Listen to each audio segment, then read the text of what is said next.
हरे कृष्णा, राधे राधे। आप सभी को कार्तिक मास की हार्दिक शुभकामनाएं। आप सभी का हमारे चैनल नटखट कान्हा में हार्दिक स्वागत है। आज से आप मेरे इस चैनल पर कार्तिक मास की सभी कथाएं एक साथ श्रवण कर सकते हैं और मैंने अपने चैनल पर अध्याय भी डाल रही हूँ, आप वहां जाकर उनको भी सुन सकते हैं। आइए सबसे पहले हम सुनते हैं तुलसी माता की कथा। कार्तिक माह में सभी औरतें तुलसी जी को सींच कर करती। एक बुढ़िया भी थी जो कार्तिक महीने में तुलसी जी को सींचने जाती थी और जब वह जाती तो तुलसी माता से कहती कि हे तुलसी माता, सत की दाता, मैं बिरला सींचती हूँ, मुझे बहू दे, पीताम्बर की धोती दे, मीठा मीठा ग्रास दे, वैकुंठ में वास दे, अच्छी मोत दे, चंदन का काठ दे, अच्छा राज दे, खाने को दाल भात दे और 11 से एकादशी के दिन से किशन जी का कंधा दे। बुढ़िया माँ की यह बात सुनकर तुलसी माता सूखने लगी। तुलसी माता को यूं सूखते देखकर भगवान ने पूछा कि हे तुलसी, तुम दिन प्रतिदिन क्यों सूखती जा रही हो? तुलसी माता ने कहा कि बस मेरे मन की बात ना पूछो। भगवान ने कहा कि मैं नहीं पूछूंगा तो कौन पूछेगा? इस पर तुलसी माता कहती है, एक बुढ़िया माई आती है और अपनी बात कहकर चली जाती है। मैं उसकी सभी बातें तो पूरी कर दूंगी, लेकिन कृष्ण का कंधा कहाँ से लाऊंगी? भगवान कृष्ण बोले कि वह मरेगी तो मैं अपने आप ही कंधा दे आऊंगा। तुम बुढ़िया माई से यह बात कह देना। इसके बाद बुढ़िया माई मर गई। बुढ़िया के मरने पर सारा गांव इकट्ठा हो गया और उसका अंतिम संस्कार करने पर उसे उठाने लगे, लेकिन वह बहुत भारी हो गई। इससे उसकी अर्थी टस से मस भी नहीं हुई। सभी बोले कि यह तो बहुत संस्कारी थी, बहुत पूजा पाठ किया करती थी, कोई पाप नहीं किया, फिर यह इतनी भारी कैसे हो गई? बूढ़े ब्राह्मण के वेश में भगवान आए और कहने लगे कि यह भीड़ कैसी है? तब गांव वाले बोले कि एक बुढ़िया मर गई है और वह इतनी पापिन थी कि उसकी अर्थी भी नहीं उठ रही है, बहुत भारी हो गई है। भगवान बोले कि मुझे इसके कान में कुछ कहने दो, फिर यह उठ जाएगी। भगवान बुढ़िया के पास गए और उसके कान में कहा कि माई, तू अपने मन की निकाल ले, पीताम्बर की धोती ले, मीठा मीठा ग्रास ले, बैकुंठ का बास ले, चटक के चाल ले, चंदन का काठ ले, झालर की झनकार ले, दाल भात का जीवन ले और किशन का कंधा ले। भगवान की सारी बातें सुनकर बुढ़िया माई हल्की हो गई। भगवान अपने कंधे पर उसे ले गए। बुढ़िया माई को मुक्ति मिल गई और वह बैकुंठ को चली गई। हे तुलसी माता, जैसे आपने उस बुढ़िया माई को मुक्ति दिलाई वैसी सभी की कराना। जैसे भगवान ने उसे कंधा दिया वैसे हमें भी दिलाना। बोलिए तुलसी माता की जय, कृष्ण भगवान की जय। पीपल पतवारी की कथा। किसी गांव में एक गुजरी रहती थी। उसने एक दिन अपनी बहू से कहा कि तू ये दूध दही बेच आ। वह दूध दही बेचने गई तो रास्ते में उसने देखा कि कार्तिक माह में औरतें पीपल सींचने आई हैं। वह उसे देखकर बैठ गई और उनसे औरतों से पूछा कि तुम यह क्या कर रही हो? औरतों ने जवाब दिया कि हम पीपल महादेव की पतवारी सींच रहे हैं। उसने पूछा कि ऐसा करने से क्या लाभ होता है? उसने जवाब दिया कि ऐसा करने से अन्न धन की प्राप्ति होती है। अगर किसी का पति वर्षों से बिछड़ा हुआ हो वह भी मिल जाता है। सारी बात सुनकर वह गुजरी बोली कि तुम तो पानी से सींच रही हो, मैं तो दूध दही से सींचूंगी। गुजरी हर रोज आती और सारा दूध दही पीपल की पतवारी को सींच जाती। उसके साथ उससे हर रोज पैसे के बारे में पूछती तो वह कह देती कि कार्तिक का महीना खत्म होने दो, तब मैं सारे पैसे लाकर दे दूंगी। कार्तिक का महीना पूरा होने पर पूर्णिमा आ गई तो वह गुजरी पीपल की पतवारी के पास धरना देकर बैठ गई। पीपल ने उससे पूछा कि तू यहाँ क्यों पड़ी है? उसने कहा, मेरी सास दूध दही के पैसे मांगेगी। पीपल ने कहा कि मेरे पास पैसे नहीं हैं, भाटे डंडे पत्ते और पान पड़े हैं, यह सब ले जा और गुल्लक में रख देना। घर जाने पर सास ने पूछा कि पैसे लाई है? तब उसने कहा कि मैंने गुल्लक में रख दिए हैं। सास ने गुल्लक खोलकर देखा तो उसकी आंखें फटी रह गई। गुल्लक में से हीरे मोती जगमगा रहे थे। पत्ते धन में बदल गए और उसने देखा। सास बोली, इतना धन कहाँ से लाई है? बहू ने सारी बात सास को बतला दी कि उसने दूध दही से पीपल पतवारी सींचती थी और पैसे मांगने पर पीपल ने पत्ते डंडे और भाटे दे दिए थे। वह गुल्लक में रखने से हीरे मोती बन गए। बहू की बात सुनकर सास बोली कि मैं भी पीपल की पतवारी सींचने जाऊंगी। सास दूध दही तो बेच आती और दूध दही की हांडी धोकर पीपल और पतवारी में रख जाती थी। घर आकर वह बहू से कहती कि मुझसे पैसे मांग। बहू कहती कि कभी बहू भी सास से पैसे मांगती है क्या? सास के बार बार कहने पर आखिरकार बहू ने सास से पैसे लेने के लिए कहा तो वह पीपल के पास धरना देकर बैठ गई। पीपल ने भाटे, पत्ते, डंडे और पान उसे भी दे दिए और उसने गुल्लक में जाकर रख दिए। बहू ने गुल्लक फोड़े तो देखा कि उसमें कीड़े मकोड़े चल रहे थे।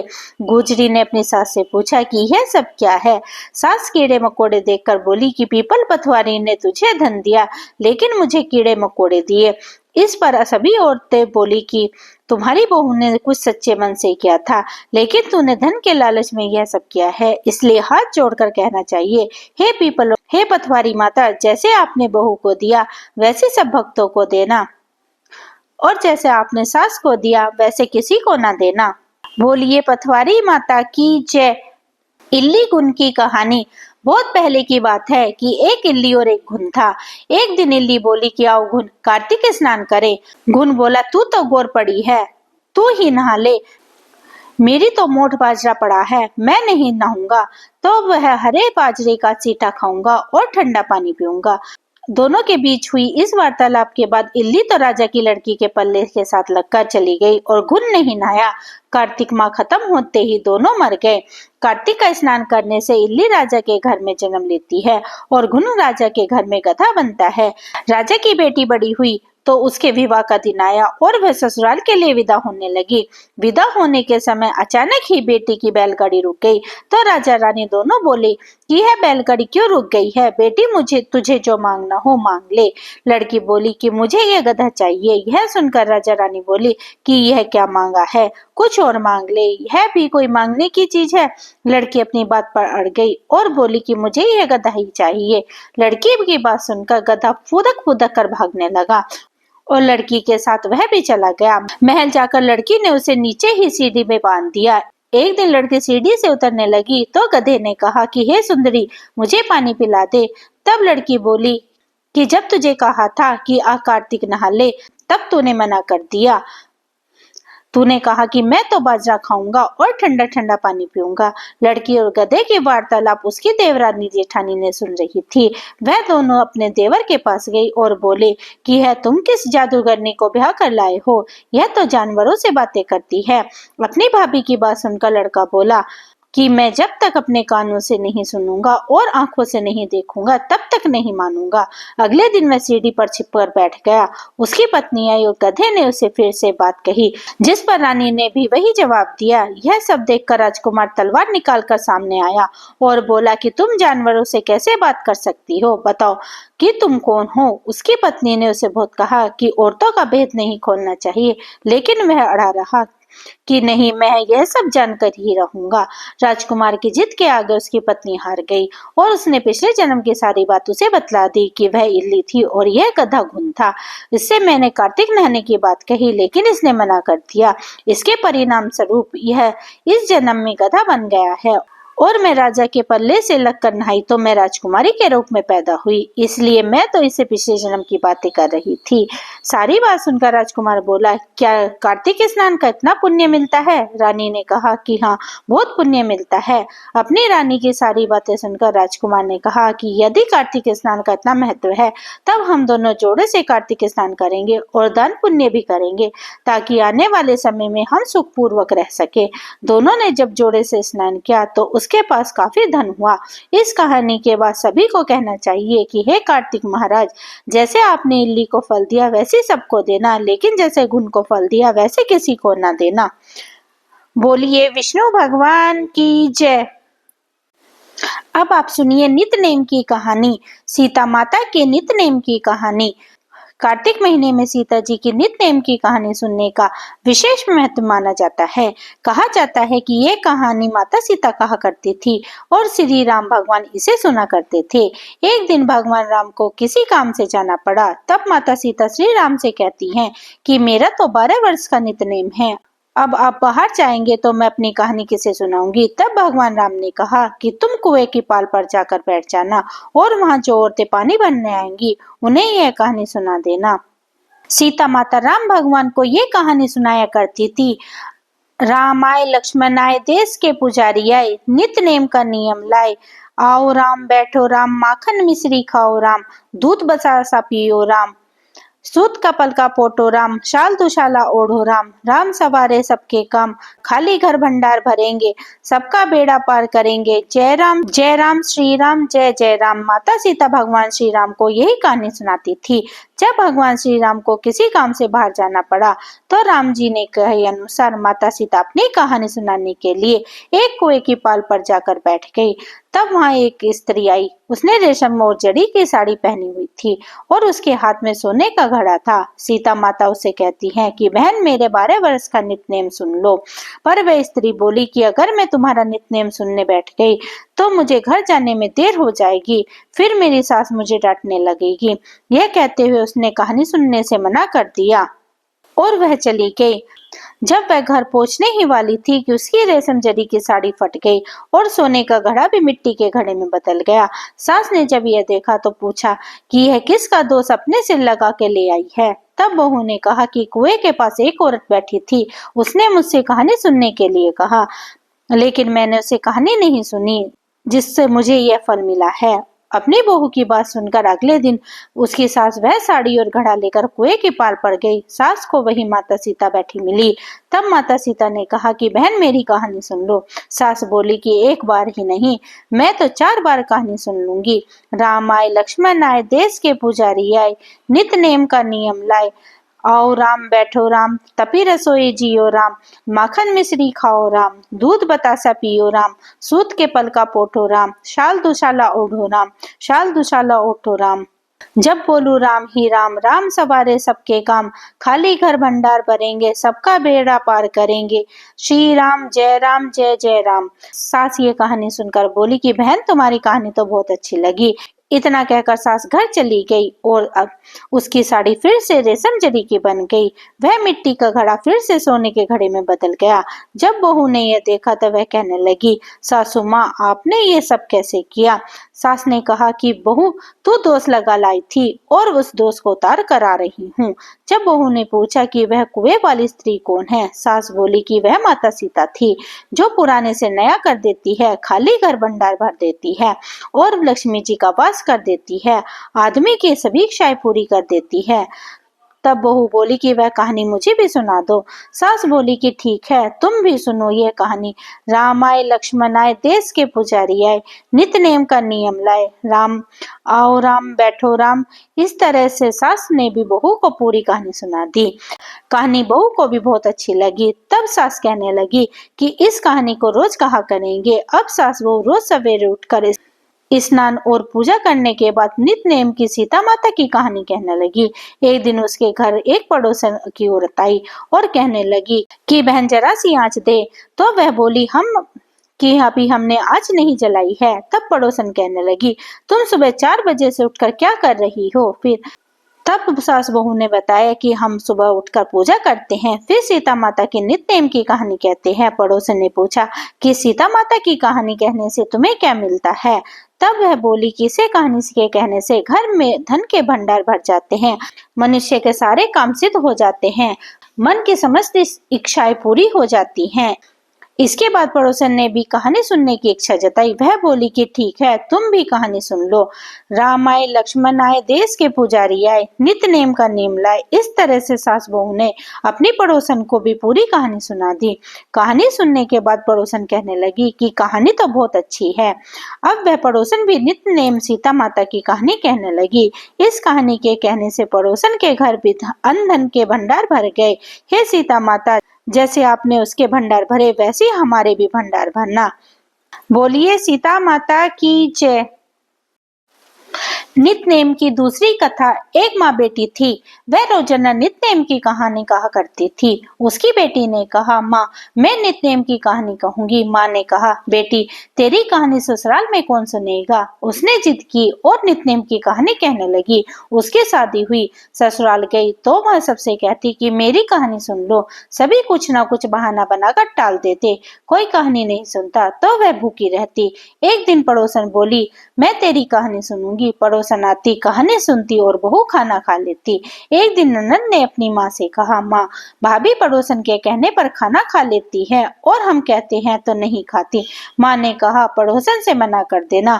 लड़की ने पड़ोसन से मना कर दिया तो पड़ोसन ने अपने पति से कहा, उसकी बेटी मना करती है। पति ने कहा, उसकी माँ मना करे तो मत जाना। अगले दिन सास ने मना कर दिया तो पड़ोसन भी नहीं आई। बहू की कहानी कोई नहीं सुनता तो वह भूखी रहती।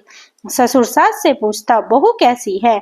तो सास ने कहा, अच्छी है, काम काज तो कर लेती है मगर कुछ खाती नहीं है। ससुर ने कहा, बड़े घर की बेटी है, काम करके थक जाती होगी, इससे काम मत कराया करो। लेकिन वह फिर भी नहीं खाती थी। धर्मराज का आसन डोल उठा कि इस नगरी में ऐसा कौन है जो भोजन नहीं करता, उसे बुलाओ। स्वर्ग से विमान आया तो सास बोली, मैं चलूंगी। तो बहू ने कहा, तुम्हें तो बहुत काम था, मेरी कहानी सुनने का समय नहीं था। जेठानी ने कहा तो कहने लगी, तुम्हें तो पति के लिए खाना बनाना है। ननद ने कहा तो कहने लगी, तुम्हें तो गुड्डे गुड़ियों के खेलने से फुर्सत नहीं थी। पड़ोसन बोली, मैं चलूंगी। तो बोली, हाँ चलो, तुमने ही मेरी नित्यनेम की कहानी सुनी है। वह अपने पति के पास गई। पति बोला, तू तो बड़ी भाग्यवान है जो जीते जी जा रही है, मरकर तो सभी जाते हैं। इसी तरह पास पड़ोसन का सुख दुख सुनते सुनते मिलजुल कर रहना चाहिए। अब आप सुनिए धर्मराज की कहानी। किसी गांव में एक बुढ़िया रहती थी। वह बहुत नियम धर्म से व्रत किया करती थी। एक दिन भगवान के घर से यमदूत उसे लेने के लिए गए और वह उसके साथ चल पड़ी। चलते चलते वह गहरी नींद आई तो यमदूत बोले कि माई, तुमने गोदान की हुई है या नहीं? बुढ़िया ने उसकी बात सुनकर मन में श्रद्धा से गाय का ध्यान किया तो उसके समक्ष गाय आ गई और बुढ़िया उस गाय की पूंछ पकड़कर नदी पार कर गई। वह यमदूतों के साथ फिर आगे बढ़ी तो काले कुत्ते आ गए। यमदूत फिर से बोले, कुत्तों को खाना दिया था।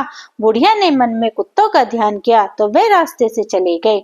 अब बुढ़िया फिर से आगे बढ़ने लगी तो रास्ते में कौए ने उसके सिर पर चोंच मारनी शुरू कर दी। तो यमदूत बोले कि ब्राह्मण की बेटी के सिर में तेल लगाया था। बुढ़िया ने ब्राह्मण की बेटी का ध्यान किया तो कौए ने चोंच मारनी बंद कर दी। कुछ आगे बढ़ने पर बुढ़िया के पैर में कांटे चुभने लगे। यमदूत बोले कि खड़ाऊ आदि दान की थी। बुढ़िया ने उनका ध्यान किया तो खड़ाऊ उसके पैरों में आ गई। बुढ़िया फिर आगे बढ़ी तो चित्रगुप्त जी ने यमराज से कहा कि आप किसे लेकर आए हैं? यमराज जी बोले कि बुढ़िया ने दान पुण्य तो बहुत किया है लेकिन धर्मराज की का कुछ नहीं किया, इसलिए आगे द्वार इसके लिए बंद है। सारी बातें सुनने के बाद बुढ़िया बोली कि आप मुझे सिर्फ 7 दिन के लिए वापस धरती पर भेज दो, मैं धर्मराज जी के व्रत उद्यापन करने के वापस आ जाऊंगी।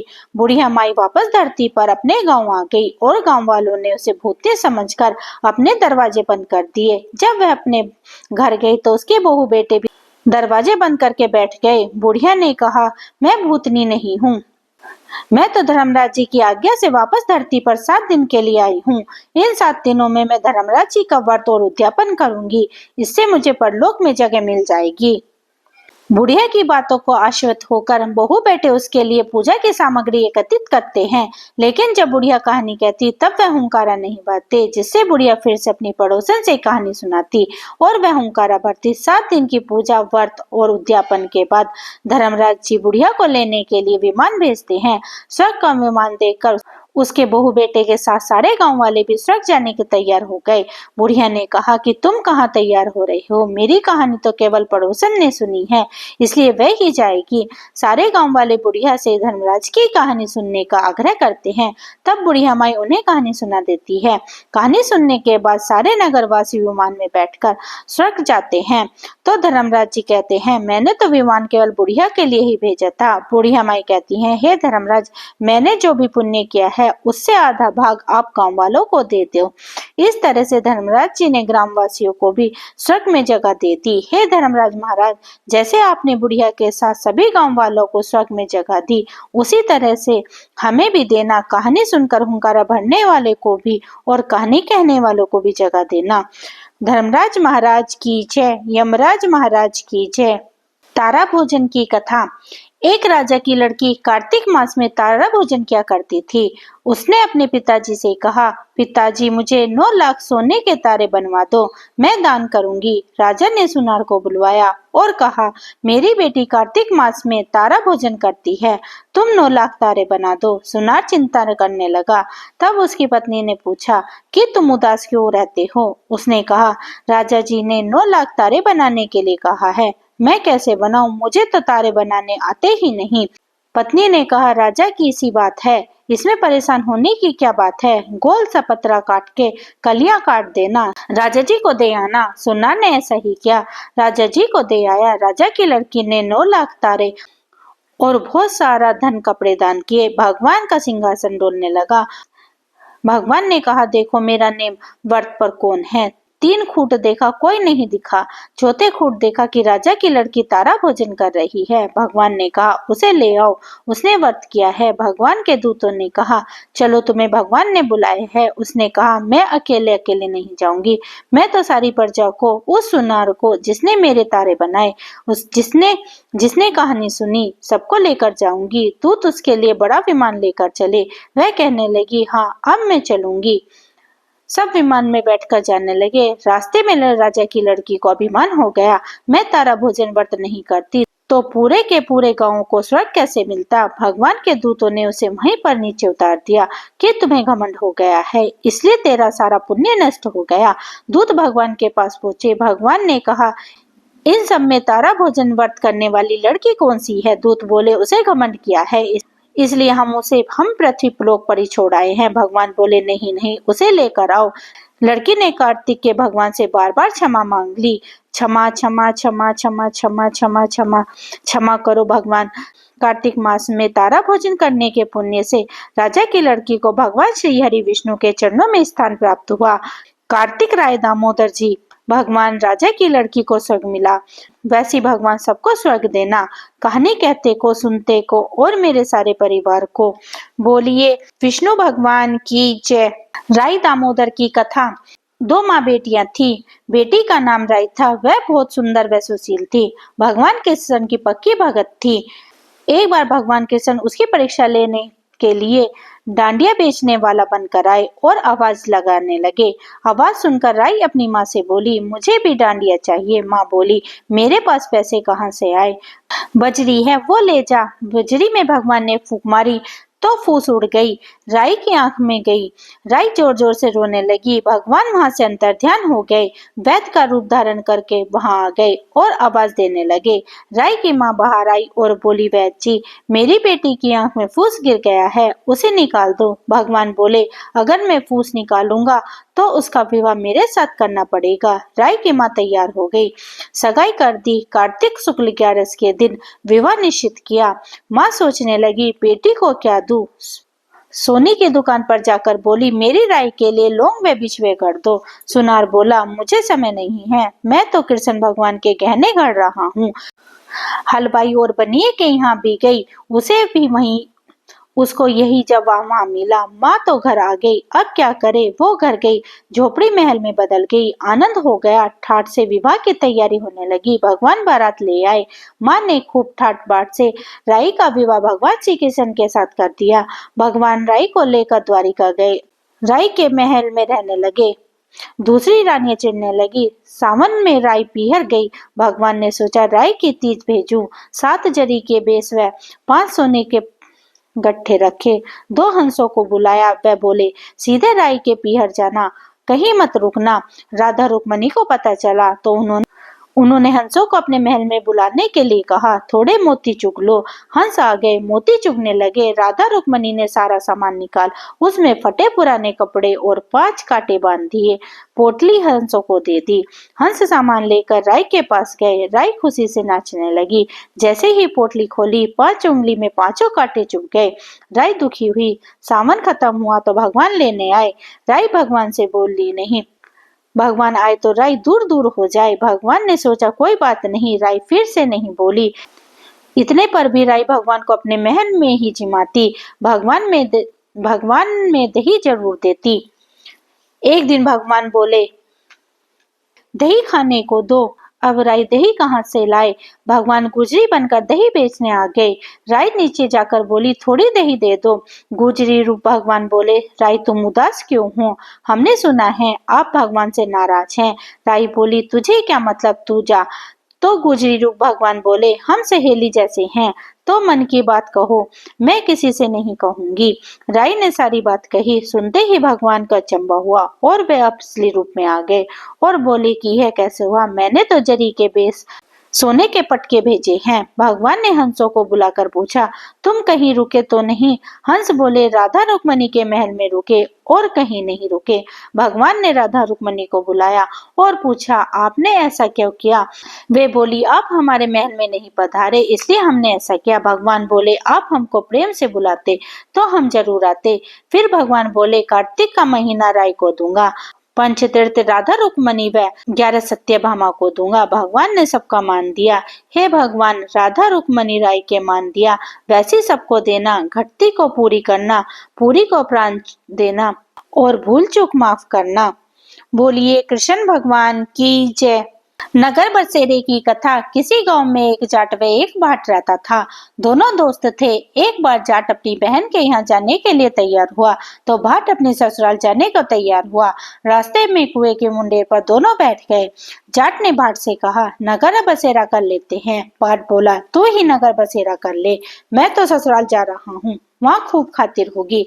जाट कुएं के पास बैठकर पानी की घंटी और चावल का दाने लेकर नगर बसेरा करने लगा और बोला, नगर बसेरा जो करे सो मल धोए पाओ, तात मंडा तापसी देगी मेरी माँ, माँ देगी मौसी, देगी द्वारिका का वास, मीठा मीठा ग्रास वृंदावन का वास, 5 कुल्लड़ छठी रस, मेरा जबड़ा श्री कृष्ण के पास, डालू पानी हो जाएगी, झट से निकल जाए मेरा जी।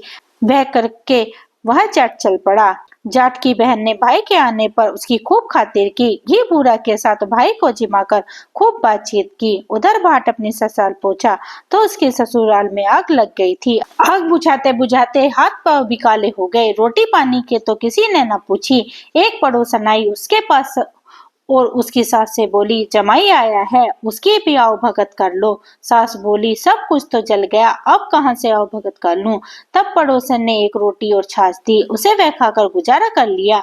दोनों फिर मिले। दोनों ने एक दूसरे का हाल चाल पूछा। भाट का बोला, मेरे ससुराल में तो आग लगी हुई थी, आग बुझाते बुझाते हाथ मुंह भी काला हो गया और ना रोटी मिली और ना पानी। जाट बोला, मेरी तो खूब खातिर हुई, मैंने कहा था ना कि नगर बसेरा कर लेते हैं, अब कर ले। भाट का बोला, तेरी मौसी है, पता नहीं रोटी दे या ना दे,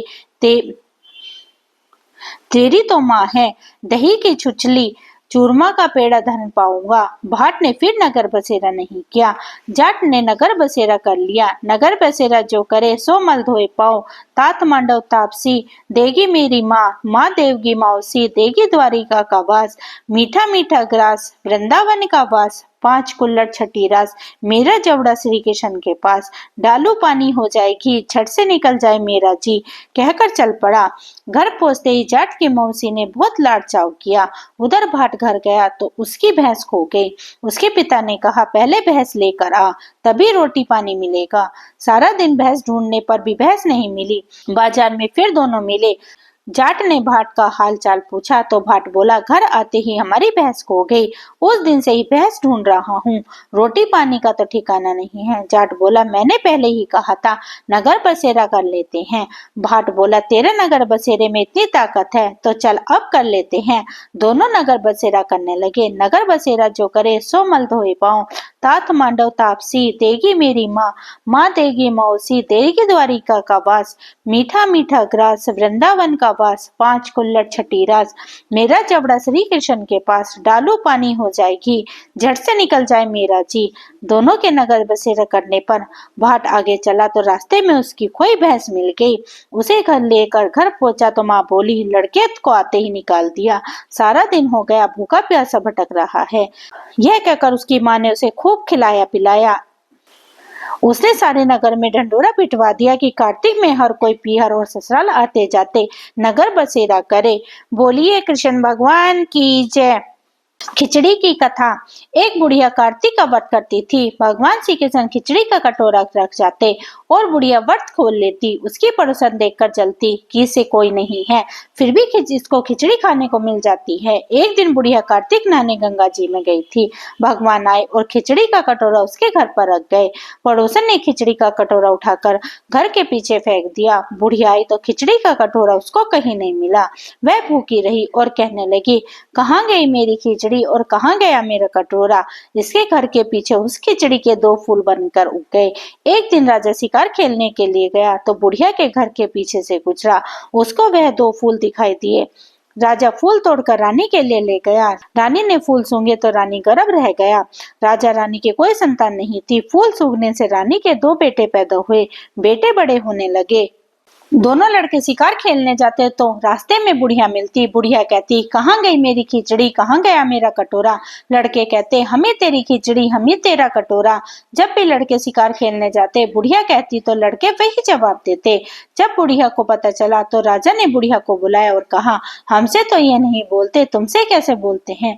बुढ़िया ने कहा, मुझे इस बात का नहीं मालूम, लेकिन मैं कार्तिक व्रत करती थी तो कृष्ण भगवान मुझे खिचड़ी दे जाते थे, परंतु एक दिन मुझे खिचड़ी नहीं मिली। तब से मैं यही कहने लगी कि कहाँ गई मेरी खिचड़ी, कहाँ गया मेरा कटोरा। तब ये लड़के बोले कि तुम्हारी पड़ोसन ने खिचड़ी फेंक दी थी तो उसके 2 फूल बन गए। राजा तोड़कर ले गया, उससे हम 2 लड़के हो गए। हम तो भगवान ने बुढ़िया माई के लिए भेजे हैं। तो राजा ने बुढ़िया को अपने महल में ही रख लिया। जैसे भगवान ने बुढ़िया माई की सुनी वैसे सबके सुनना। कहते कि सुनते की हुंकारा भरते की। लापसी तापसी की कथा। एक लापसी था और एक तापसी था। तापसी तो भगवान की तपस्या करता। लापसी रोजाना 1.25 सेर की लापसी बनाकर भगवान का भोग लगाकर जीम लेता। एक दिन दोनों लड़ने लगे। तापसी बोला, मैं रोजाना भगवान की तपस्या करता हूँ इसलिए मैं बड़ा हूँ। लापसी बोला, मैं रोजाना भगवान को 1.25 सेर की लापसी बनाकर भोग लगाता हूँ इसलिए मैं बड़ा हूँ। नारद जी वहां से गुजर रहे थे। दोनों को लड़ता देखकर उनसे पूछा कि तुम क्यों लड़ रहे हो। तापसी ने खुद को बड़ा होने का कारण बतलाया और लापसी ने अपना कारण बतलाया। नारद जी बोले, तुम्हारा फैसला मैं कल कर दूंगा। दूसरे दिन लापसी और तापसी नहाकर अपनी रोजाने की भक्ति करने के लिए आए तो नारद जी ने छुपकर 1.25 करोड़ की एक अंगूठी उनके आगे डाल दी। तापसी की नजर अंगूठी पर पड़ी तो उसने चुपचाप अंगूठी उठा ली और अपने नीचे दबा ली। लापसी की नजर अंगूठी पर पड़ी लेकिन उसने ध्यान नहीं किए दिया। भगवान को भोग लगाकर लापसी खाने लगा। नारद जी सामने गए तो दोनों ने पूछा कि कौन बड़ा। तो नारद जी ने तापसी को खड़ा होने को कहा। वह खड़ा हुआ तो उसके नीचे से दबी अंगूठी दिखाई पड़ी। नारद जी ने तापसी से कहा, तपस्या करने के बाद भी तुम्हारी चोरी करने की आदत नहीं गई, इसलिए लापसी बड़ा है और तुम्हें तुम्हारी तपस्या का फल भी नहीं मिलेगा। तापसी शर्मिंदा होकर माफी मांगने लगा। उसने नारद जी से पूछा, मुझे मेरी तपस्या का फल कैसे मिलेगा। नारद जी ने कहा, यदि कोई गाय और कुत्ते को रोटी नहीं बनाएगा तो फल तुझे मिलेगा। यदि कोई ब्राह्मण को भोजन करवाकर दक्षिणा नहीं देगा तो फल तुझे मिलेगा। यदि कोई साड़ी के साथ ब्लाउज नहीं देगा तो फल तुझे मिलेगा। यदि कोई दिए से दिया जलाएगा तो फल तुझे मिलेगा। यदि कोई सारी कहानी सुनकर लेकिन तुम्हारी कहानी नहीं सुनेगा तो फल तुझे मिलेगा। उस दिन से हर व्रत कथा कहानी के साथ लापसी तापसी की कहानी सुनी जाती है। भगवान विष्णु, जैसे आपने लापसी को दिया वैसे सबको देना और जैसे आपने तापसी को दिया वैसे किसी को भी न देना। दोस्तों, ये थी आज की वीडियो। उम्मीद करती हूँ आज की वीडियो आपको पसंद आई होगी। आप मेरी वीडियो को लाइक करें और ज्यादा से ज्यादा शेयर करें। मैंने अपने चैनल पर कार्तिक मास के अध्याय भी डाले हुए हैं, आप वहां जाकर विजिट कर सकते हैं और उन्हें भी प्रेम पूर्वक सुनिए। और मैं अपने चैनल पर करवा चौथ और होली अष्टमी की कहानी भी लेकर आऊंगी, उन्हें भी सुनना बिल्कुल मत भूलिएगा। मिलती हूँ कार्तिक मास के अध्याय के साथ, तब तक के लिए हरे कृष्णा, राधे राधे।